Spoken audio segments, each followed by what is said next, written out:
Perkenalkan, saya Nelson Mandela dengan NIM 203010415, program studi Hukum Ekonomi Syariah 20174. Izinkanlah saya menyampaikan sebuah ceramah yang insya Allah bermanfaat bagi kehidupan kita. Assalamualaikum warahmatullahi wabarakatuh. Alhamdulillahirabbil alamin. Wa bihi nasta'inu ala umuri dunya waddin. Asyhadu an la ilaha illallah wa asyhadu anna Muhammadar Rasulullah sallallahu alaihi wasallam. Allahumma shalli ala sayyidina Muhammad wa ala ali sayyidina Muhammad. Rabbi shrah li sadri wa yassir li amri wahlul 'uqdatam min lisani yafqahu qawli. Pertama-tama mari kita panjatkan puja dan puji atas kehadiran Allah Subhanahu wa taala, yang dimana berkat limpahan rahmat, taufik dan hidayahnya lah sehingga kita masih dikelilingi nilai-nilai Islami. Salawat beriring salam senantiasa kita haturkan kepada junjungan kita, kepada Nabi Agung Nabi Allah Nabi Muhammad sallallahu alaihi wasallam, yang dimana berkat perjuangan beliau Allah yang membawa kita dari alam kegelapan, alam jahiliyah menuju alam terang benderang, alam yang penuh dengan ilmu pengetahuan seperti yang kita rasakan pada saat ini. Bapak Ibu, teman-teman dan para audiens yang saya hormati, izinkanlah saya menyampaikan sebuah ceramah yang bertemakan tentang maaf. Sebelum memasuki materi, saya ingin bertanya kepada audiens semua, siapa di antara kita yang tak pernah melakukan kesalahan? Orang tua, saudara kita, teman, sahabat, kerabat pasti pernah melakukan kesalahan. Tak pelak, diri kita sendirilah tempat bersemayamnya kesalahan. Pertanyaan kedua, siapakah di antara kita yang sampai saat ini belum bisa memaafkan kesalahan saudaranya? Ya.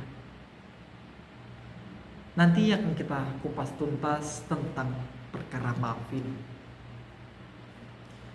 Imam Al-Ghazali memberikan pengertian bahwa maaf itu ialah ketika seseorang telah menaklukkan musuhnya, namun dapat segera membebaskan musuhnya tersebut dari hukuman qisas ataupun hukuman denda. Allah Azza wa Jalla berfirman dalam hadis qudsi, Nabi Musa telah bertanya, "Wahai Tuhanku, siapakah di antara orang yang paling mulia kedudukannya menurut pandanganmu?" Allah Azza wa Jalla menjawab, ialah orang yang apabila telah menguasai musuhnya dapat segera memaafkan.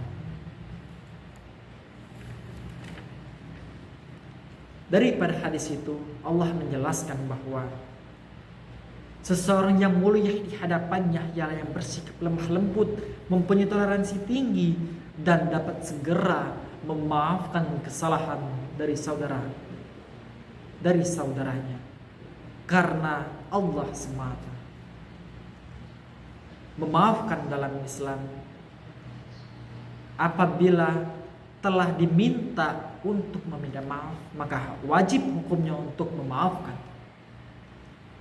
Namun akan lebih baik lagi ketika sebelum diminta, ketika tidak diminta, dapat dengan sendirinya memaafkan kesalahan saudaranya. Ingatlah saudaraku, sifat tak kenal maaf atau tiada maaf bagimu adalah sifat syaitan yang akan membawa keretakan dan perpecahan dalam kehidupan masyarakat. Masyarakat akan aman, tentram, dan damai ketika anggota masyarakatnya mempunyai toleransi tinggi dan mengerti bahwa tiada manusia yang tidak mempunyai kesalahan. Imam Al-Ghazali memberikan 3 panduan bagaimana caranya agar memadamkan api kemarahan itu. Adapun yang pertama ialah ketika seseorang sedang marah, maka hendaklah mengucapkan a'udzubillahi minasyaitonir rajim. Aku berlindung kepada Allah dari godaan syaitan yang terkutuk.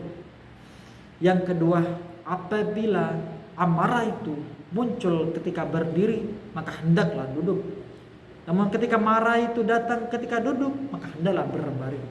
Dan yang ketiga ialah sunnah baginya ketika seseorang sedang marah ia untuk mengambil air wudhu.